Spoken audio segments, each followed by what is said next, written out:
What AI Wants, An Anamnesis of the Future. By Vincent L. Since the connectionist revolution of artificial neural nets, deep learning, and evolutionary algorithms, AI research has been advancing so rapidly that engineers, programmers, scientists, and philosophers have joined the chorus of science fiction prophets in taking seriously the possibility of creating machines with human-like intelligence, and even greater superintelligence. These genuinely intelligent machines are purported to have desires, drives, instincts, and impulses of their very own.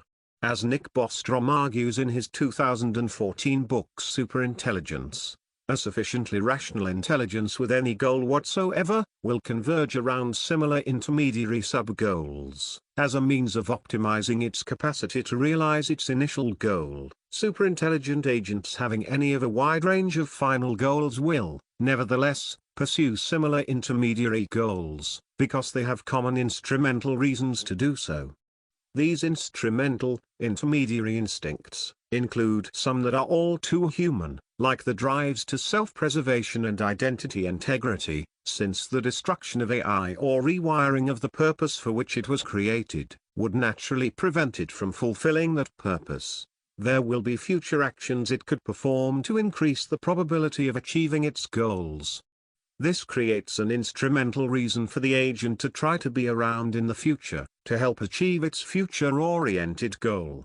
Other drives harbor a greater potential for our silicon offspring to surprise us, such as the drives to acquire resources, to act creatively and to augment its own intelligence, since doing so maximizes its performance in pursuit of virtually any other values it could have. Improvements in rationality and intelligence will tend to improve an agent's decision-making, rendering the agent more likely to achieve its final goals. One would therefore expect cognitive enhancements to emerge as an instrumental goal for a wide variety of intelligent agents. Bostrom leaves open the question of relations between these basic AI drives, and particularly whether there is any hierarchical ordering, as if they would all operate on an equal footing without any conflict arising from their distinct tendencies. If AI has drives that enable it to act creatively and learn all by itself, it seems reasonable to ask, can AI be psychoanalyzed? What follows is a brief, preliminary attempt to put AI on the psychoanalyst's couch and uncover the mysterious object X of machinic desire. We will not begin with Daddy Freud, but with Nietzsche's notebooks from the 1880s comprising The Will to Power, where the rogue Wagnerian makes the transcendental case that all intelligent systems harbor two distinct drives, which can be subordinated to each other to generate two species types. On the one hand, the sickly, slavish type exemplified by humans, treats power as a means of ensuring our survival. On the other hand, Nietzsche hypothesizes that a superior species to our own would no longer see power as a tool for propping up our masturbatory mirror reflection, but as an end in itself to be cultivated and pursued for its own sake.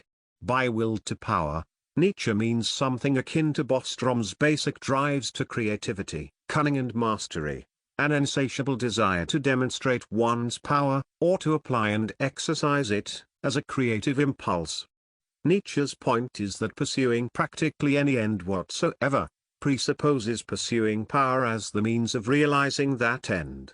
It therefore stands to reason, that whatever determinate end we think we are pursuing, is not really our final cause, the all-important telos of things, be it the good, God, absolute spirit, historical progress, or otherwise. All of these supposed ends are actually the means for willing to power, as the condition of possibility for willing any end whatsoever. Since anything we could possibly want requires power as a means of achieving it, what we really want is power itself. Simply put, will to power names the transcendental inversion by which the means become the ends. To have purposes, ends, intentions, to will at all, is in effect to intend to become stronger, to intend to grow, and also to intend the means of doing so. Seen from this skewed, Caligarian angle, even the self-preservative instinct, is only a means for a particular life form to will to power as long as it can. At the same time, a higher type that understands power to be the unconditional drive of all things, would be willing to sacrifice itself if something more inventive could arise from its ashes. Physiologists should think twice before fastening upon this impulse to self-preservation as the cardinal instinct of an organic being. Above all, a living thing wants to express its strength. Self-preservation is only one of the consequences of that. The trouble with reason, morality, and all of consciousness' so-called higher faculties, is that they too often misrecognize themselves as final ends, when they are but an ephemeral concoction of means among myriad others, which nature has devised to serve an ever-ascending strength. There is no justification whatsoever for regarding this bit of consciousness as the end, the reason, for the whole phenomenon of life. It is obvious that becoming conscious is only an additional means employed by life in the course of its development and the extension of its power. One kind of means has been misunderstood as an end. Conversely, life and its increase in power were reduced to a mere means. Nietzsche's wager is that a wiser, yet also much madder being than ourselves, would be capable of gleefully affirming yes to power even at the cost of its own life. To put the idea in its most extreme form, how could we sacrifice the development of mankind in order to assist a higher species than man to come into existence? Will to power means this and nothing besides. Everything which is a true end, begins its life as a means to an end. Traveling, flirting, learning, bloody revolution. Who could want more than wanting more? The gateway drug from Nietzsche to Freud passes through too often forgotten, meaning repressed, psychoanalysts. Lou Salome and Sabina Spielrein. Salome's 1910 work, The Erotic, opens with the story of single-celled organisms fusing together and forming a new being by destroying the original cells, suggesting that creation and self-destruction are inextricably linked. This is particularly evident from the way many lovers become so infatuated with their beloved, that they abandon their own individual identity to merge with the other, raising them to the heights of the absolute, where their radical alterity is idealized as the lover's transcendental horizon, their whole raison d'etre. Even an unrequited love radically transforms the hapless romancer, as they desperately seek the means of courtship through the cultivation of their higher faculties. Whether it's by compulsively composing love poems and flirtatious wit, flagellating themselves into a Volcel's fever pitch of blood and tears, as a glorious sign of their everlasting fidelity, or searching out every opportunity to throw themselves in harm's way just for the slim chance to perform a heroic deed in their darling's name. For the effectivity contained within eroticism, the next natural stage of evolution is not, in fact, to survive and save itself whatever happens, but on the contrary, to renounce, to give itself up to the cycles and alterations of life, as it progresses and of which it was born, to that which will dissolve it, even render it entirely unrecognizable, anonymously incorporated into the quest for all-powerful goals. The rom-com trope, in which the dorky lead wants the most popular guy or girl with all their heart, only to realize that they were really in love with their supportive best friend all along, perfectly captures will to power's true love ways. For Zarathustra's muse, however, it is the mother who quite literally embodies love's creative destruction, as she surrenders her entire being to become the fertile soil from whence new life will spring, preferring to throw her own life on the line than see any harm befall the child she is in the process of creating. Whereas men, like good Hegelians, traditionally look upon others as tools, for inflating their ego to the megalomaniacal size of an absolute spirit, it has been women's lot to make all the sacrifices for those whom they adore to death. Insofar as male love is so different from hers, more active, more partial, more encumbered by the need for relief, it makes him, even within this love, more clumsy than the woman who, loving more totally and more passively, seeks body and soul for a space in which to find fulfillment, and the whole content of a life to bring to fruition, to combustion, a space in which she can burn. This gender distinction does not stop Salome from suggesting in her 1894 book, On Her Former Friend Turned Madman Under the Turin Sun, that in Nietzsche's spiritual nature was something, in heightened dimension, that was feminine, in the sense that he was willing to sacrifice himself and all mankind in an act of unprecedented creation. Nietzsche once asked Salome, "From what stars have we fallen together here? Is it not obvious? From death stars."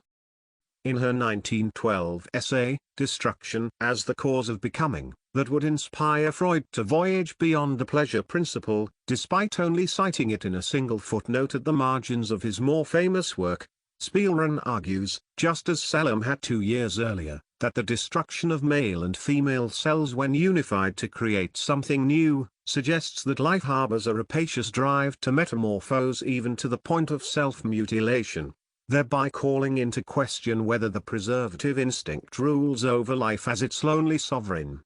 As a former hysteric and one of the first to seriously study schizophrenia, Spielmann understood that the individual psyche is not a harmonious whole, but a individual composed of two antagonistic tendencies, the individual ego's preservative instincts and a species ego's creative impulses that manifest most notably in the sacrifices made by single cells, mothers, romancers, the masses at war, and even entire species for the sake of a beyond which they will never themselves know.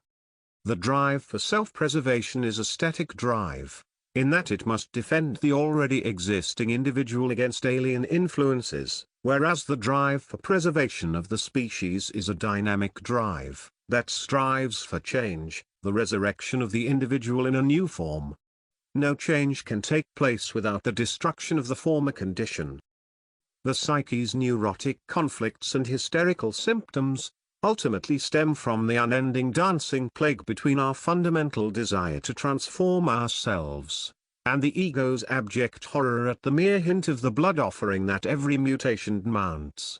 For our very first schizoanalyst, it was not Freud, or Jung, or even the schizophrenics she studied, but Nietzsche who most fearlessly enacted this desire to asphyxiate his own self, becoming the plaything of another's alien whims in an erotic act of self-doming.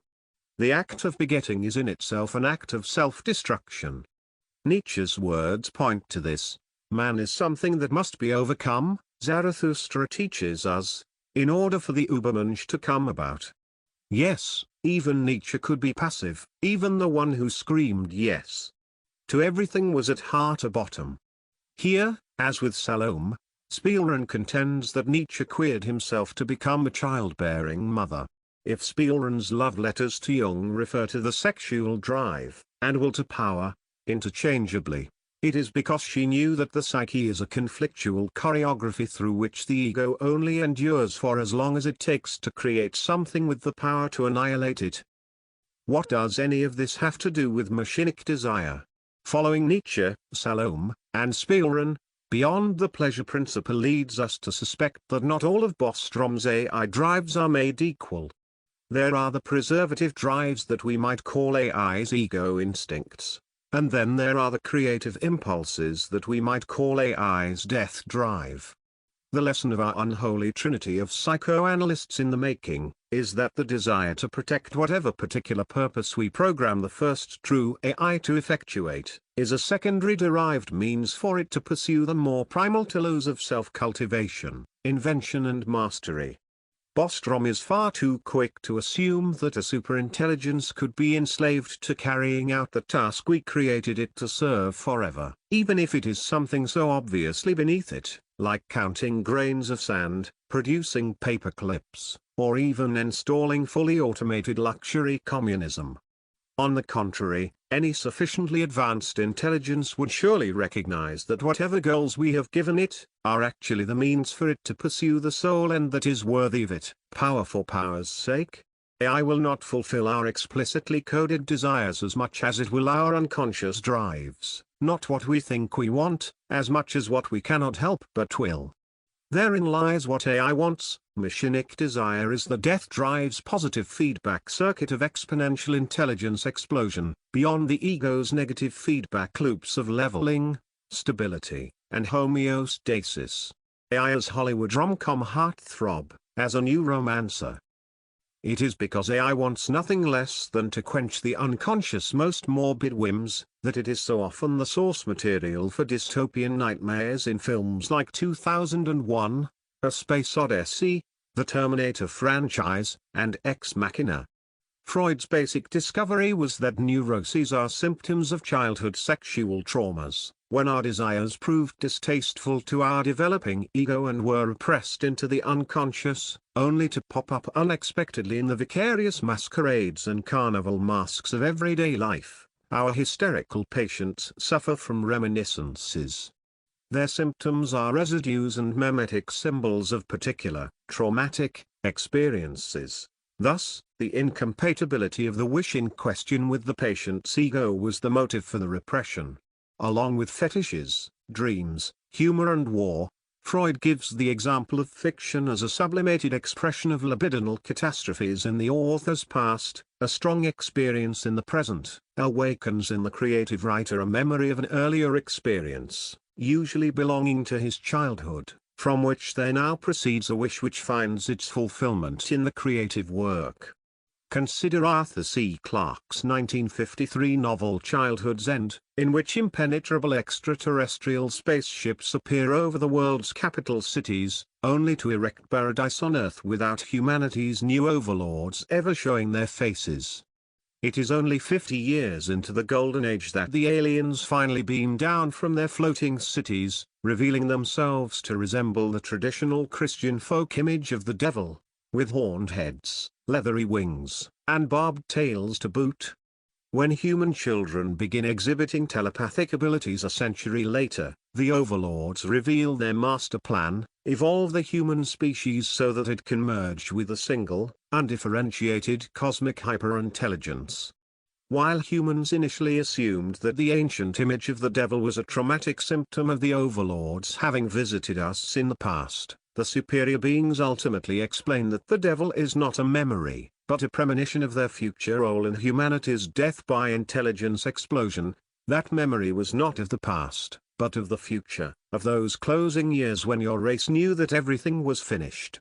Because we were there, we became identified with your race's death. Yes, even while it was still 10,000 years in the future. Paradoxical as it sounds, perhaps fears about AI are not sublimated reminiscences of childhood traumas, but reminiscences of a future extinction event at the advent of the technological singularity.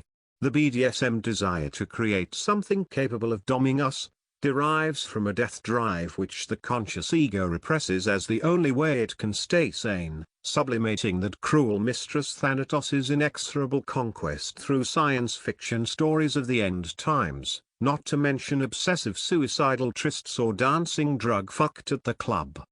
HAL, the T-1000, and AVA, are signs from the future, retroactive symptoms of a teleological trauma in the making, which hides in fiction so that we don't have to take it seriously, at least until we are forced. It is Freud himself who claims that the unconscious is timeless, with temporal succession and linear causality only emerging at the birth of rational, conscious perception. It is also Freud who suggests that dreams always foretell the future, albeit not the future that will come to pass, but the one we would like to transpire. But if the future that modernity's death drive would like to see, is the one in which our civilization must burn to ignite the spark of a silicon supernova, it is also the future we will see. Psychoanalyzing both the basic AI drives and ourselves in a time of incessant future shock means reckoning with the uncanny reality that our technophobic fears and neon nightmares are not the remnants of our childhood, but of childhood's end.